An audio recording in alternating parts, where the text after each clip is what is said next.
नमस्कार दोस्तों, मैं हूं अभिषेक और आप देख रहे हैं उज्जवल बिहार नर्सिंग। जैसा कि मैंने कहा था कि नेक्स्ट डे हम लोग बात करेंगे मिडवाइफरी के बारे में, OBG के बारे में, मिडवाइफरी नर्सिंग के बारे में।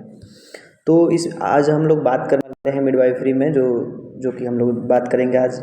मिडवाइफरी का डिफिनेशन जानेंगे, सब कुछ इंपॉर्टेंट्स डिफिनेशन जानेंगे, जैसे कि OBG किसे बोलते हैं। तो इसमें दो सब्जेक्ट्स आते हैं, OBG ऑब्स्ट्रक्टिव एंड गाइनोकोलॉजी, और जो है मिडवाइफरी। तो मिडवाइफरी किसे बोलते हैं, गाइनोकोलॉजी किसे बोलते हैं, ऑब्स्ट्रक्टिव किसे बोलते हैं, ये सब हम लोग जानेंगे। फिर हम लोग देखेंगे मेल वर्सेस फीमेल्स देखेंगे, मतलब कि मेल में और फीमेल में मेन जो अंतर होता है, मेन जो डिफरेंस होता है वो क्या होता है। उसके बाद से हम लोग देखेंगे फीमेल प्यूबर्टी साइन, मतलब कि प्यूबर्टी साइन देखेंगे कि प्यूबर्टी साइन होता क्या है। तो हम लोगों को, क्योंकि मिडवाइफरी में हम लोगों को सिर्फ फीमेल के बारे में पढ़ना होता है, तो उसमें हम लोग फीमेल प्यूबर्टी के बारे में अच्छे तरीके से जानेंगे। तो आइए देखते हैं एक एक करके। सबसे पहले इंट्रोडक्शन टू मिडवाइफरी नर्सिंग, मतलब मिडवाइफरी नर्सिंग होता क्या है ये हम लोग जान लेते हैं। सबसे पहले देखेंगे, उसके सबसे पहले हम लोग को जानना होगा RN और RM। दोस्तों RN और RM क्या होता है। RN मतलब होता है रजिस्टर्ड नर्स, जो कि हम लोग जब हम लोग कोर्स कंप्लीट हो जाएगा उसके बाद हम लोग रजिस्टर्ड नर्स बनते हैं। और एक होता है RM का मतलब होता है रजिस्टर्ड मिडवाइफ। मिडवाइफ का मतलब होता है दाई, जिसको हम लोग जैसे प्रेगनेंसी में डिलीवरी कराते वक्त जो आशा वर्कर या फिर कोई नहीं होती, तो उसको हम लोग बोलते हैं मिडवाइफ। तो हम लोगों को दोनों सर्टिफिकेट्स मिलते हैं, RN के भी और RM के भी। तो कुछ लोगों को सिर्फ RM के मिलते हैं, मतलब कि वो रजिस्टर्ड है सिर्फ मिडवाइफरी के लिए, लेबर के लिए, और एक होता है RM। तो हम लोगों को आज जानना है RM के बारे में, रजिस्टर्ड मिडवाइफरी के बारे में जानना है। नेक्स्ट हम लोग देखते हैं कि definition of midwifery nursing. Definition of midwifery nursing क्या होता है। मिडवाइफरी नर्सिंग आइए बात करते हैं। Midwifery nursing is the profession and practice. याद रखेंगे कि midwifery is the profession and practice to assist women. क्या बोला मैंने कि मिडवाइफरी इज द प्रोफेशन, एक ऐसा profession and practice to assist women, मतलब कि एक ऐसा प्रोफेशन, एक ऐसा प्रैक्टिस जिसमें हम लोग वुमेन को असिस्ट करते हैं ड्यूरिंग प्रेगनेंसी के दौरान। तो याद रखना है हम लोगों को मिडवाइफरी नर्सिंग किसे बोलते हैं। Midwifery nursing is the profession and practice to assist women during pregnancy के दौरान हम लोग वुमेन को असिस्ट करते हैं। इस प्रोफेशन को, इस प्रैक्टिस को हम लोग बोलते हैं मिडवाइफरी नर्सिंग। याद रखना है। इसमें हम लोग क्या क्या करते हैं, जो प्रेगनेंसी, चाहे वो प्रेगनेंसी एंटीनेटल पीरियड में हो, इंट्रानेटल पीरियड में हो या फिर पोस्टनेटल पीरियड में हो। याद रखना है, प्रेगनेंसी चाहे किसी भी पीरियड में हो, उसको हम लोग क्या बोलेंगे, मिडवाइफरी नर्सिंग। तो प्रेगनेंसी में जो फर्स्ट है हमारा एंटीनेटल पीरियड। तो एंटीनेटल पीरियड मतलब कि कंसेप्शन, मतलब कि जब पेट में बच्चा हो रह गया उस समय को हम लोग बोलते हैं एंटीनेटल पीरियड।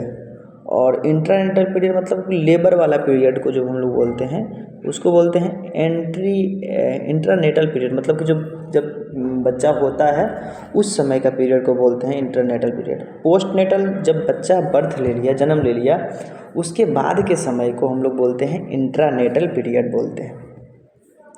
देखते हैं इम्पोर्टेंट जनरल पॉइंट्स, मतलब कुछ मेन पॉइंट हम लोग जान लेते हैं जो कि नॉर्सेट के लिए, हमारे एग्जाम्स के लिए बहुत ज़रूरी होते हैं।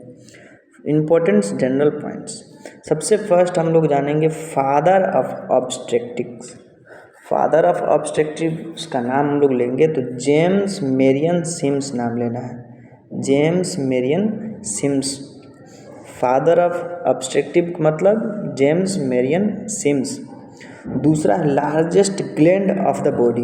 याद रखना है, ध्यान देना है इस बात पे, ये बहुत ही कंफ्यूजन करता है। लार्जेस्ट ग्लैंड, तो ग्लैंड मतलब कि ग्रंथि, तो लार्जेस्ट ग्लैंड हमारा होता है लीवर। लार्जेस्ट बॉडी का लार्जेस्ट ग्लैंड क्या हुआ, लीवर। और लार्जेस्ट ऑर्गन पूछे, ऑर्गन, तो वो होता है स्किन। इसमें बहुत कन्फ्यूजन हो जाता है, इसलिए मैंने यहाँ पे सोचा कि बता दूं कि लार्जेस्ट शरीर का लार्जेस्ट ग्लैंड क्या होता है, लीवर। और लार्जेस्ट ऑर्गन पूछा जाए, मतलब कि कौन सा ऑर्गन सबसे बड़ा होता है शरीर में, तो उसको बताएंगे स्किन। और जो सबसे लार्जेस्ट ग्लैंड होता है वो होता है हमारा लीवर।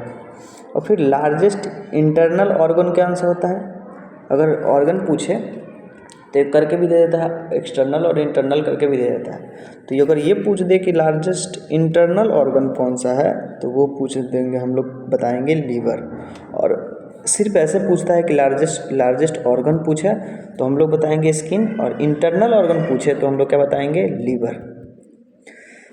इतना आप लोगों को पता होना चाहिए कि father of objective James Marion Sims हैं, जेम्स मेरियन सिम्स। लीवर है हमारा सबसे शरीर की सबसे बड़ी ग्रंथि है, और सबसे इंटरनल ऑर्गन लीवर है बड़ा। और लार्जेस्ट ऑर्गन पूछा जाए सिर्फ तो क्या हो जाएगा, हमारा स्किन हो जाएगा। इम्पोर्टेंट टर्मिनोलॉजी कुछ देख लेते हैं। इम्पोर्टेंट टर्मिनोलॉजी क्या क्या हम लोग को जानना है। फर्स्ट है हमारा ऑब्स्टेटिक्स। ऑब्स्टेटिक्स किसे बोलते हैं, तो study of pregnancy and pregnancy related problems. इतना सिंपल है। अगर कोई फीमेल प्रेगनेंसी है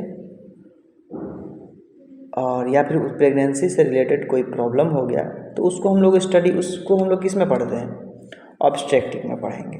उसको हम लोग किस में पढ़ेंगे, ऑब्स्ट्रेक्टिव मतलब कि प्रेगनेंसी और प्रेगनेंसी रिलेटेड प्रॉब्लम। बस एकदम सिंपल सा है, कोई समझने वाली बात ज़्यादा नहीं कि ऑब्स्ट्रेक्टिव मतलब होता है कि प्रेगनेंसी से रिलेटेड प्रॉब्लम का स्टडी, और प्रेगनेंसी का स्टडी हम लोग किस में पढ़ते हैं, ऑब्स्ट्रेक्टिव में। बस इतना ही।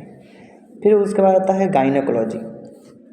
गायनेकोलॉजी क्या है, तो study of female reproductive system and related disorder या रिलेटेड प्रॉब्लम। याद रखना है, गायनेकोलॉजी क्या है, study of female reproductive system and related disorder या रिलेटेड प्रॉब्लम। अगर हम लोग फीमेल के मतलब अगर कोई फीमेल प्रेग्नेंट हो गई तो उसको किस में पढ़ेंगे, ऑब्स्ट्रेक्टिव में। अगर कोई फीमेल के रिप्रोडक्टिव में मतलब सिस्टम में कोई डिजीज़ है, डिसऑर्डर है, तो उसको हम लोग गायनेकोलॉजी में पढ़ते हैं।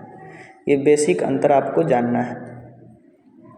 उसके बाद से एंड्रोलॉजी, ये दो चीज़ें आप लोग को जानना है, एक ऑब्स्ट्रेक्टिव और एक गायनेकोलॉजी। इसमें बेसिक चीज़ें जान लीजिए कि प्रेगनेंसी से रिलेटेड पढ़ाई जिसमें करेंगे तो वो हो जाएगा ऑब्स्ट्रेक्टिव, और reproductive system, female reproductive system का जिसमें पढ़ाई करते हैं तो उसको बोलते हैं गायनेकोलॉजी। एंड्रोलॉजी क्या है, एंड्रोलॉजी मतलब study of male reproductive system, तो उसको हम लोग बोलते हैं एंड्रोलॉजी। और फीमेल को पढ़ेंगे रिप्रोडक्टिव सिस्टम तो उसको बोलेंगे गायनेकोलॉजी। उसको क्या बोलेंगे, गायनेकोलॉजी। याद रखना है, उसको क्या बोलेंगे, गायनेकोलॉजी। मतलब फीमेल के रिप्रोडक्टिव सिस्टम को पढ़ेंगे तो गायनेकोलॉजी, और मेल के अगर पढ़ते हैं हम लोग रिप्रोडक्टिव सिस्टम को तो उसको हम लोग बोलेंगे एंड्रोलॉजी। फिर तीसरा हमारा नेक्स्ट है मिडवाइफरी नर्सिंग। मिडवाइफरी नर्सिंग मतलब assist women during pregnancy. Pregnancy में जो हम लोग उसके पहले हमने डिफिनेशन बताया कि एक ऐसा प्रोफेशन, एक ऐसा प्रैक्टिस जिसमें हम लोग टू असिस्ट वुमेन मतलब असिस्ट करते हैं वुमेन को ड्यूरिंग प्रेगनेंसी के दौरान, चाहे प्रेगनेंसी हो, एंटीनेटल हो, इंट्रानेटल हो या फिर पोस्टनेटल हो। एक होता है जेरेंटोलॉजी, इसमें हम लोग पढ़ते हैं स्टडी ऑफ ओल्ड एज, इसको बोलते हैं जेरेंटोलॉजी। तो मेन हम लोग को जो पढ़ने हैं दो ही पढ़ने हैं, एक ऑब्स्ट्रेक्टिव क्योंकि OBG ऑब्स्ट्रेक्टिव, और एक गायनेकोलॉजी। तो मेन क्या होगा ऑब्स्ट्रेक्टिव एंड गायनेकोलॉजी, मतलब कि अगर हम लोग फीमेल के रिप्रोडक्टिव सिस्टम से रिलेटेड प्रॉब्लम पढ़ेंगे तो उसको हम लोग जानेंगे गायनेकोलॉजी में। अगर प्रेगनेंसी से रिलेटेड कोई प्रॉब्लम पढ़ते हैं तो उसको हम लोग जानते हैं ऑब्स्ट्रेक्टिव में। इतना आप लोगों को पता होना चाहिए। नेक्स्ट पढ़ते हैं इम्पोर्टेंस कंपैरिजन पढ़ लेते हैं थोड़ा सा, क्या क्या कंपैरिजन होता है मेल में और फीमेल में, क्या क्या मेन अंतर क्या होता है। तो प्राइमरी सेक्स ऑर्गन, अगर मैं एक क्वेश्चन पूछा भी जाता है कि प्राइमरी सेक्स ऑर्गन, तो फीमेल का प्राइमरी सेक्स ऑर्गन क्या बताएंगे, तो बताना है ओवरी, और मेल का प्राइमरी सेक्स ऑर्गन टेस्टीज। बस सिंपल सा आप लोग बहुत पहले से पढ़ते आ रहे हो, जानते आ रहे हो कि मेल का जो है प्राइमरी ऑर्गन सेक्स ऑर्गन क्या है, टेस्टीज है, और फीमेल का क्या है, ओवरी। बस नेक्स्ट हम लोग को और जानना है गोनेड्स किसे बोलते हैं, एक चीज़ याद रखना है गोनेड्स। तो गोनेड्स उसको बोलते हैं जो प्रोड्यूस करता है गेमेट। गेमेट गेमेट मतलब होता है जिससे कि जैसे ओवरी से क्या निकलता है, तो ओवरी से निकलता है ओवम। टेस्टिस से क्या निकलता है, स्पर्म। तो स्पर्म हो गया गेमेट, और जो निकालता है उसको वो हो गया गोनेड्स। तो गोनेड्स से ही, जो गोनेड्स किसे बोलते हैं, जो प्रोड्यूस करता है गेमेट को। जो प्रोड्यूस किसको करता है, गेमेट को जो प्रोड्यूस करे उसको क्या बोलेंगे, गोनेड। तो मेल गोनेड और फीमेल गोनेड को, जो ओवरी हो गई गोनेड हो गया फीमेल गोनेड, और मेल गोनेड हो गया टेस्टिस। टेस्टिस से क्या निकलती है, स्पर्म। स्पर्म निकलेगी, और ओवरी से क्या निकलेगा, ओवा, यानी कि ओवम। यही होता है गेमेट। गेमेट मतलब फीमेल गेमेट को क्या बोलते हैं, ovum.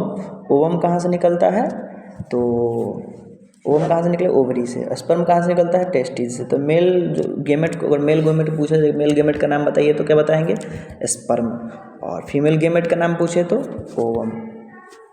Life span of gamete, मतलब कि गेमेट जो होता है, मतलब कि अगर ओवम और स्पर्म का लाइफ मतलब कितना दिन तक जीवित रहता है, उसको मतलब लाइफ स्पैन बोलते हैं। तो ओवम जो है, फीमेल का जो गेमेट है ओवम, वो लगभग 12 से 24 घंटा, लगभग हाफ डे जिंदा रहता है। और स्पर्म जो है 48 से 72 घंटे, लगभग 2 से 3 दिन जिंदा रहता है। ये याद रखने वाली बात है कि ओवम जो है, यानी कि ओवम मतलब कि फीमेल गेमेट, तो वो जो है आधा दिन यानी कि 12 से 24 घंटे तक जीवित रहती है, और स्पर्म जो है 48 से 72 घंटे तक, यानी कि 2 से 3 दिन तक जीवित रहता है।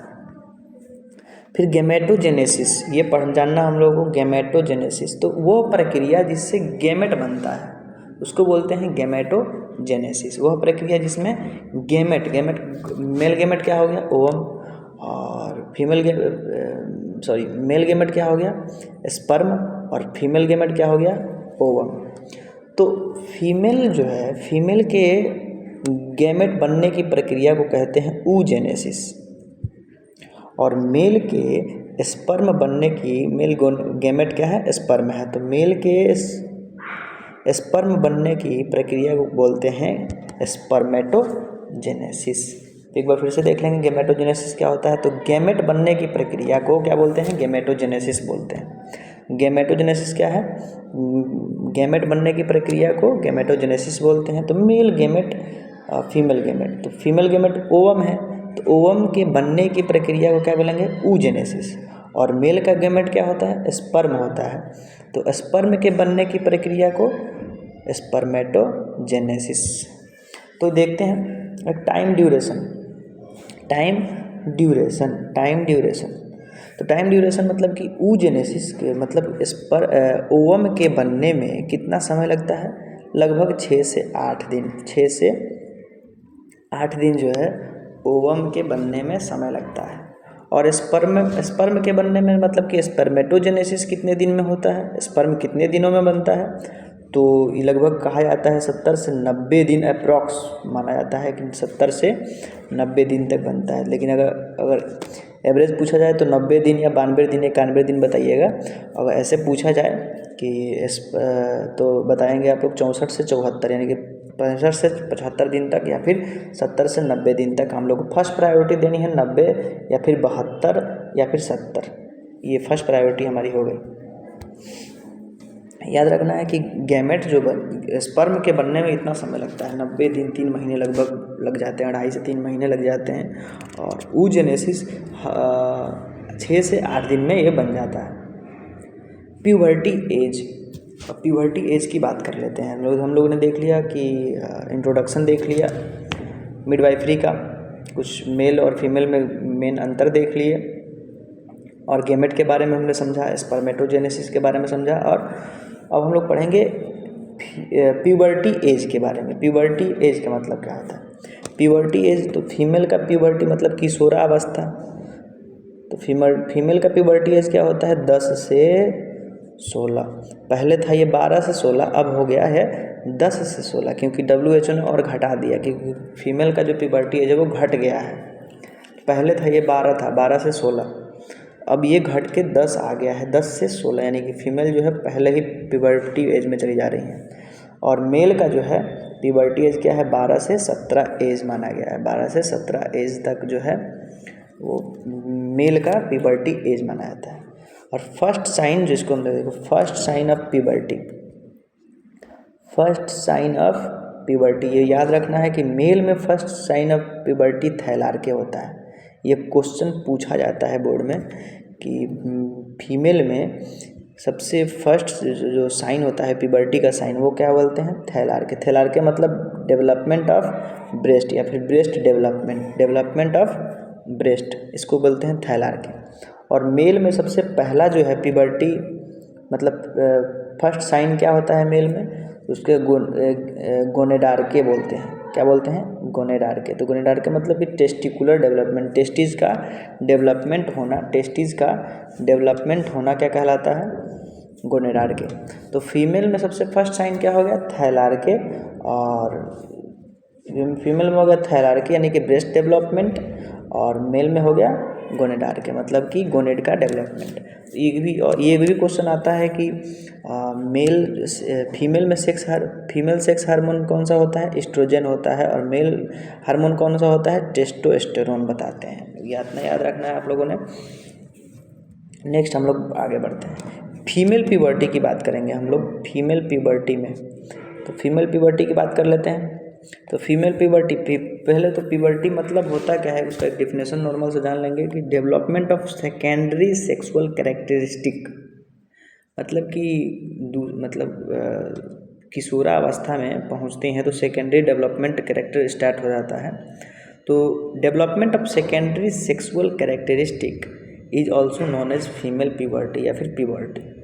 इसको development of secondary sexual female लगा देंगे, female characteristic, sexual female characteristic, तो ये फीमेल प्यूबर्टी कहा जाएगा। और development of secondary sexual male characteristic, तो उसको बोला जाएगा मेल प्यूबर्टी। तो फीमेल का है तो फीमेल प्यूबर्टी में development of secondary sexual characteristic, इसको हम लोग क्या बोलेंगे? Female puberty. नॉर्मल एज जो होता है क्या होता है? 10 से 16 साल होता है। अगर 2 कंडीशन दिए गए हैं, अगर 10 साल से पहले प्यूबर्टी आ रही है, 10 साल से भी पहले, तो उसको बोलते हैं प्रीक्वाइसियस प्यूबर्टी। ये पूछा गया प्रश्न क्वेश्चन है, प्रीक्वाइसियस प्यूबर्टी किसे बोलते हैं?